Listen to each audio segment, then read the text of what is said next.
सभी भाई बहनों को जय मसीह की। Praise the lord. Lagan ministry YouTube Bible Hindi story व वचन चैनल पर आपका वेलकम, आपका स्वागत करते हैं। सारी आदर और महिमा प्रभु यीशु मसीह को मिले। आज का वचन, प्रभु यीशु मसीह पर विश्वास कर तो तू और तेरा घराना उद्धार पाएगा। आमीन, हालेलुया। प्रभु यीशु के अनुग्रह से आज हम आपके लिए एक अनसुनी कहानी लेकर आए हैं। अनसुनी इसलिए क्योंकि ये कहानी एक विशेष व्यक्ति के विषय में है, जिसका वर्णन पवित्र शास्त्र में बहुत ही कम शब्दों में आया है। आप सभी को इस व्यक्ति का परमेश्वर पर विश्वास कैसा था, ये जानना आवश्यक है। आमीन। वचन को शुरू करने से पहले, अगर आप इस चैनल पर नए आए हैं तो आप सभी इस चैनल से जुड़े, क्योंकि लगन मिनिस्ट्री चैनल बाइबल की प्रत्येक कहानी और वचनों को सही और सच्चाई से बताता है। प्रभु यीशु आप लोगों को अनुग्रह दे।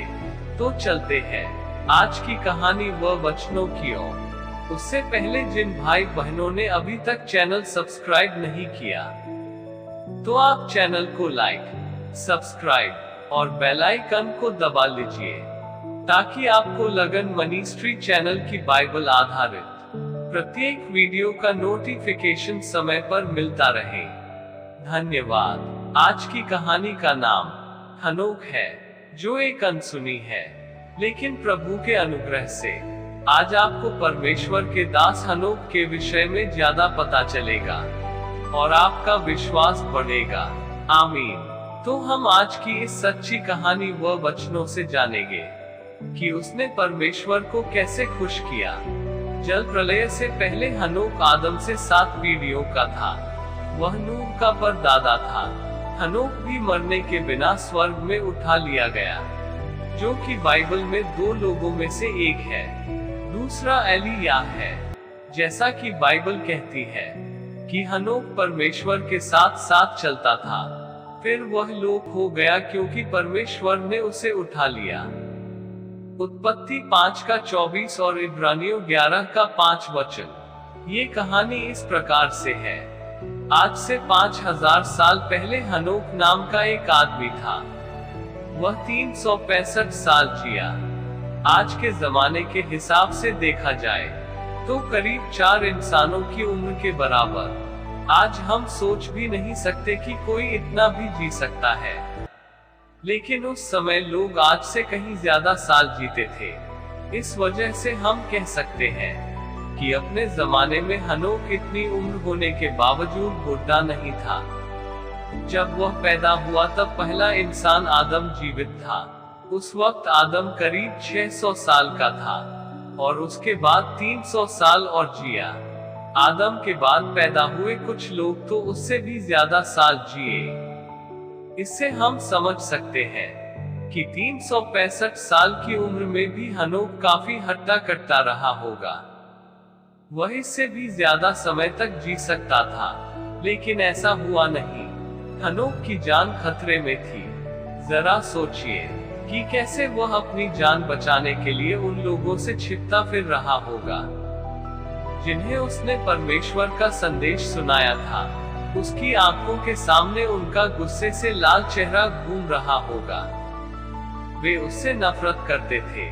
उसके संदेश को तो उन्होंने ठुकरा ही दिया, लेकिन जिस परमेश्वर ने उसे भेजा था, उसके लिए भी उनके मन में नफरत की आग सुलग रही थी। वे हनोक के परमेश्वर को तो मार नहीं सकते थे, लेकिन हनोक को मार सकते थे।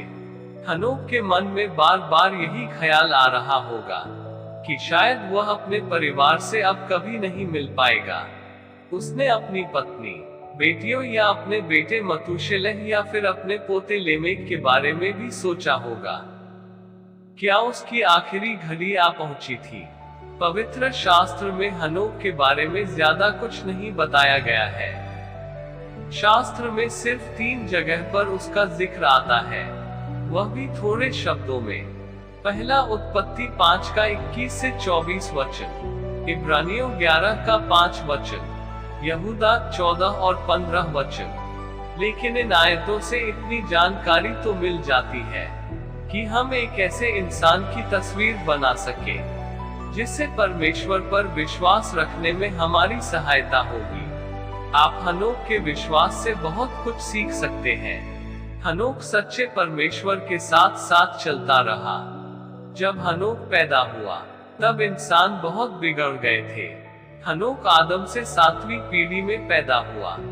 जब आदम और उसकी पत्नी हव्वा को बनाया गया तो वे परिपूर्ण थे, यानी पूरी तरह पाप मुक्त थे। बाद में वे ऐसे नहीं रहे।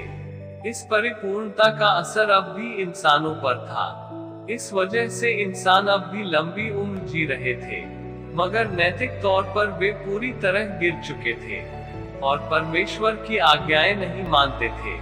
हर जगह मारधाड़, खून खराबा हो रहा था। यह सिलसिला तो आदम की दूसरी पीढ़ी कैन के जमाने से ही शुरू हो गया, जब उसने अपने भाई हाबिल को मार डाला। कैन के बाद की पीढ़ियों में से एक आदमी तो कैन से भी ज्यादा क्रूर निकला और उसे अपने इस स्वभाव पर बहुत घमंड था। आदम की तीसरी पीढ़ी में एक और बुराई चल पड़ी। शास्त्र में लिखा है कि लोग यहोवा परमेश्वर का नाम पुकारने लगे। वह इसलिए नहीं कि वे उसकी उपासना करना चाहते थे, बल्कि वे उसका अनादर करने और उसे बदनाम करने के इरादे से ऐसा कर रहे थे। हनोक के जमाने में इस तरह की उपासना बहुत जोरों पर थी। जब हनोक बड़ा हुआ तब उसे एक फैसला करना होगा।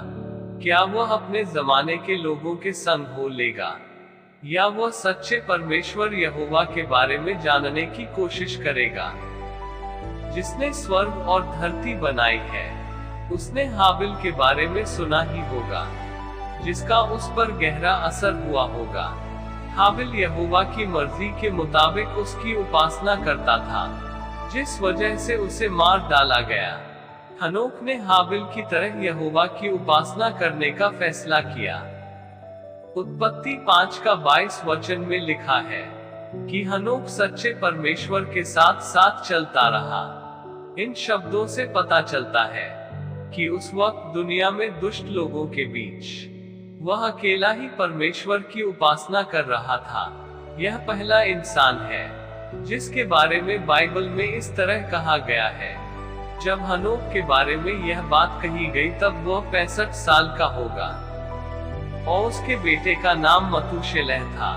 उसकी पत्नी का नाम शास्त्र में नहीं बताया गया है, लेकिन यह बताया गया है कि उसके और भी बेटे बेटियां हुई। अगर घर के मुखिया को अपने परिवार की जरूरतें पूरी करने के साथ साथ परमेश्वर के साथ भी चलना है, तो उसे परमेश्वर के बताए तरीके से ही अपना परिवार चलाना होगा। हनोक यह बात समझता था, इसलिए उसने अपनी पत्नी के अलावा किसी और स्त्री की तरफ नजर नहीं उठाई। उसने अपने बच्चों को भी यहोवा परमेश्वर के बारे में सिखाने में कोई कसर नहीं छोड़ी। इसका क्या नतीजा निकला, इस बारे में शास्त्र में ज्यादा कुछ नहीं बताया गया है। जैसे उसके बेटे मतूशेलह के बारे में नहीं लिखा है कि उसका परमेश्वर पर विश्वास था या नहीं। बस यह लिखा है कि वह सबसे ज्यादा साल जिया और उसकी मौत उस साल हुई जिस साल जल प्रलय आया। लेकिन मतूशेलह का एक बेटा था लेमेक। वह करीब 100 साल का होगा जब उसके दादा हनोक की मौत हुई। लेमेक परमेश्वर पर बहुत विश्वास करता था, इसलिए यहोवा ने उसे उसके बेटे नूह के बारे में एक भविष्यवाणी करने के लिए उभारा, जो जल प्रलय के बाद पूरी हुई। बाइबल में नूह के लिए भी वही बात कही गई है जो उसके परदादा हनोक के बारे में कही गई थी।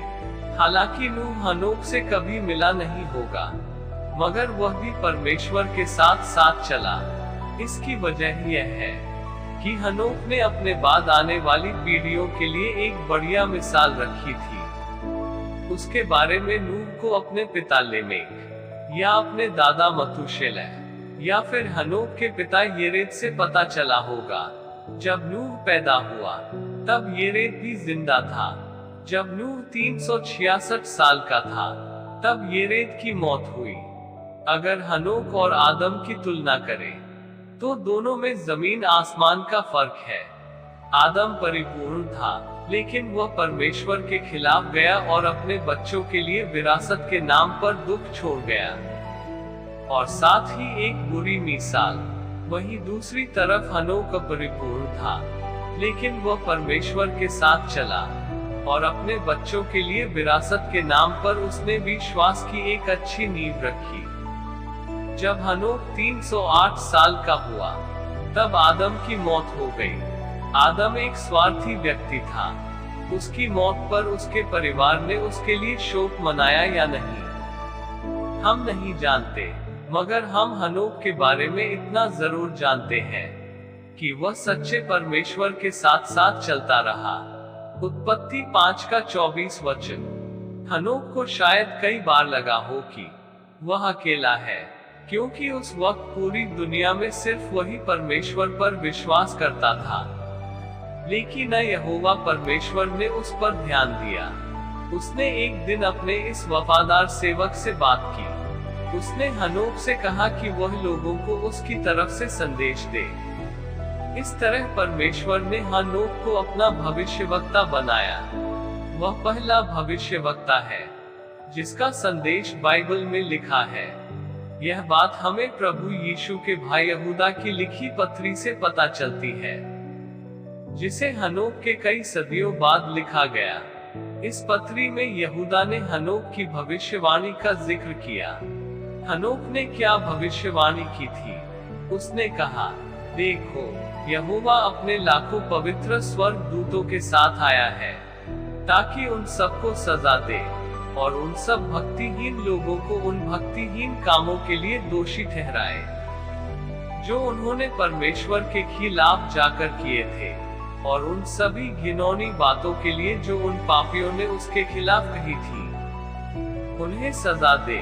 यहूदा की पत्री का 14 और 15 वचन। जिस तरह हनोक ने यह बात कही, उससे लगता है मानो परमेश्वर ने वह काम शुरू कर दिया है जिसकी भविष्यवाणी की जा रही है।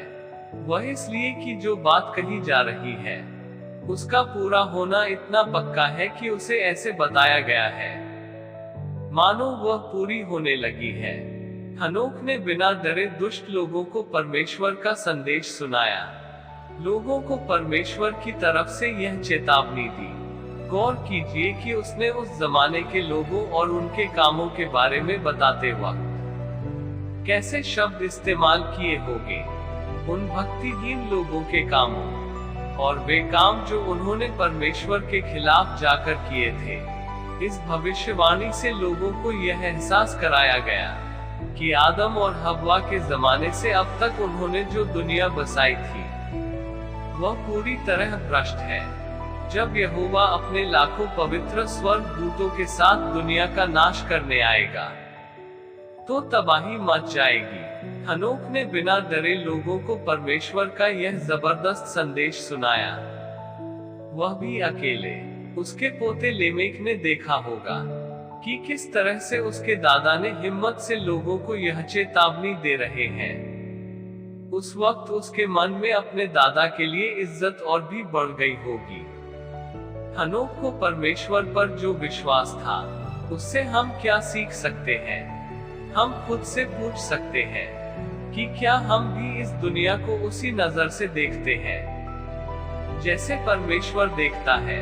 हनोक ने जिस न्याय का ऐलान किया था, वैसा ही न्याय आज भी होने वाला है। हनोक ने हिम्मत से लोगों को बताया कि परमेश्वर उस वक्त की दुष्ट दुनिया का नाश करेगा, और ठीक वही हुआ। यहोवा ने नूह के समय में जल प्रलय लाकर भक्तिहीन लोगों का नाश किया। यह नाश आगे होने वाले उससे भी बड़े विनाश का एक नमूना था। बीते जमाने की तरह हमारे समय में भी परमेश्वर अपने लाखों पवित्र स्वर्ग दूतों के साथ भक्तिहीन लोगों का नाश करेगा। हम में से हरेक को हनोक की चेतावनी पर ध्यान देना चाहिए और लोगों को इस बारे में बताना चाहिए। आमीन। हालेलुया। हनोक की मौत कैसे हुई?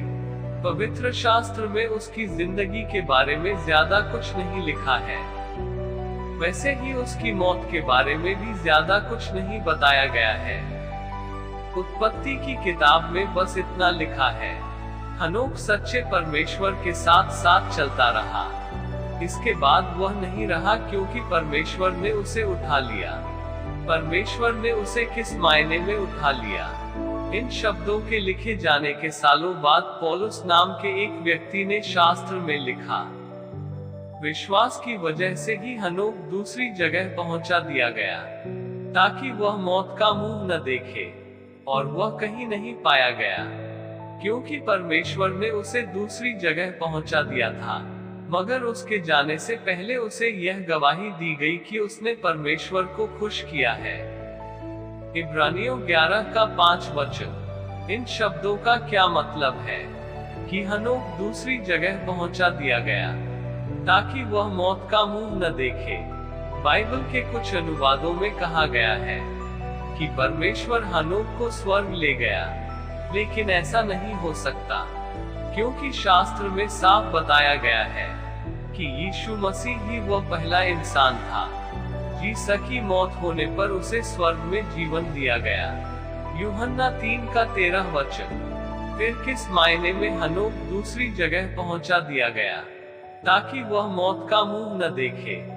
यहोवा ने हनोक को शायद इस तरह मौत की नींद सुला दिया, ताकि दुश्मनों के हाथों उसकी दर्दनाक मौत न हो। लेकिन उससे पहले हनोक को गवाही दी गई कि उसने परमेश्वर को खुश किया है। कैसे हो सकता है कि अपनी मौत से ठीक पहले हनोक को परमेश्वर की तरफ से एक दर्शन मिला हो, जिसमें यह धरती एक खूबसूरत बगीचे जैसी दिख रही थी? इस तरह हनोक को भविष्य की एक झलक दिखाकर परमेश्वर ने जाहिर किया कि वह हनोक की सेवा से खुश था। इसके बाद हनोक मौत की नींद सो गया। पौलुस ने हनोक और परमेश्वर से प्यार करने वाले कुछ और स्त्री पुरुषों के बारे में लिखा। ये सभी लोग विश्वास रखते हुए मर गए। इब्रानियों 11 का 13 वचन। इस घटना के बाद हनोक के दुश्मनों ने उसके मृत शरीर को तलाश किया होगा, लेकिन वह कहीं नहीं पाया गया। यहोवा ने उसका शरीर गायब कर दिया, ताकि लोग उसका अनादर न कर पाएं या उसे पूजने न लगे। शास्त्र में लिखी इन बातों को ध्यान में रखते हुए हम कल्पना कर सकते हैं कि हनोक की जिंदगी का अंत किस तरह हुआ होगा। हम दावे के साथ तो नहीं कह सकते कि हनोक की मौत ठीक किस तरह हुई, लेकिन शायद कुछ ऐसा हुआ हो। हनोक ने परमेश्वर के न्याय का जो संदेश सुनाया, उस वजह से कुछ लोग आग बबूला हो गए हैं और उसकी जान लेना चाहते हैं। हनोक अपनी जान बचाकर भाग रहा है और बहुत थक गया है। तभी उसे छिपने के लिए जगह दिखाई देती है, मगर वह जानता है कि वह वहां ज्यादा देर छिप नहीं पाएगा, क्योंकि दुश्मन किसी भी पल आकर उसकी जान ले सकते हैं। जब वह रुकता है तो वह परमेश्वर से प्रार्थना करता है, फिर उसे बहुत सुकून मिलता है। परमेश्वर उसे एक दर्शन दिखाता है। दर्शन इतना असल है कि मानो हनोक खुद वहां पर मौजूद हो। जब परमेश्वर ने हनोक को उठा लिया, तब दुश्मन उसकी जान के पीछे पड़े थे। सोचिए कि हनोक के सामने ऐसी दुनिया का दृश्य है जो उसकी दुनिया से बिल्कुल अलग है। यह बहुत खूबसूरत है, ठीक जैसे अदन नाम का बाग था जिसे परमेश्वर ने लगाया। लेकिन जैसे अदन बाग में स्वर्ग दूत पहरा देते थे और किसी इंसान को अंदर नहीं जाने देते थे, वैसा यहाँ कुछ नहीं था। हनोक को बहुत से लोग दिखाई दे रहे हैं। स्त्री पुरुष सभी सेहतमंद है, सभी जवान है, उनके बीच शांति है। कोई किसी से नफरत नहीं करता, न ही धर्म की वजह से किसी पर जुल्म ढाया जा रहा है, जैसे हनोक के समय में हो रहा था। हनोक को यकीन हो जाता है कि यहोवा उससे प्यार करता है और उससे खुश है। उसे यह भी भरोसा है कि उसे ऐसे ही माहौल में जीने के लिए बनाया गया है और एक दिन यही उसका घर होगा। यह सब देखकर उसे बहुत सुकून मिलता है और वह अपनी आंखें बंद कर लेता है। फिर वह गहरी नींद में सो जाता है। हनोक आज भी मौत की गहरी नींद में सो रहा है, लेकिन वह परमेश्वर की याद में सुरक्षित है। बाद में जैसे यीशु ने वादा किया, वह दिन आने वाला है जब यहोवा की याद में दबे हुए लोग यीशु की आवाज सुनेंगे और जी उठेंगे। जब वे अपनी आंखें खोलेंगे तो खुद को एक खूबसूरत और शांति भरी दुनिया में पाएंगे। हनोक के बारे में बताने के बाद पौलुस ने कहा, विश्वास के बिना परमेश्वर को खुश करना नामुमकिन है। इब्रानियों 11 का 6 वचन। हनोक का परमेश्वर पर जो विश्वास था और उसने जिस तरह हिम्मत से काम लिया, वह हमारे लिए क्या ही बढ़िया स्थान है। तो हमें भी अपने विश्वास को परमेश्वर पर बनाए रखना चाहिए। हनोक के विषय में प्रभु यीशु इन वचनों से आपके विश्वास को बढ़ाए। हालेलुया। सभी भाई बहन, आगे की नई नई और बाइबल की सच्ची कहानियों व वचनों को सुनने के लिए आप जुड़े रहे लगन ministry YouTube Hindi Bible story और वचन चैनल पर, जहां पर आप बाइबल की सच्ची कहानियों व वचनों को देखकर और सुनकर अपने विश्वास को बनाए रखें। धन्यवाद। प्रभु यीशु की कृपा आप सब पर बनी रहे। पिता का प्रेम, यीशु का अनुग्रह, पवित्र आत्मा की सहभागिता आप पर और आपके परिवार पर हमेशा बनी रहे। आमीन। सबको जय मसीह की।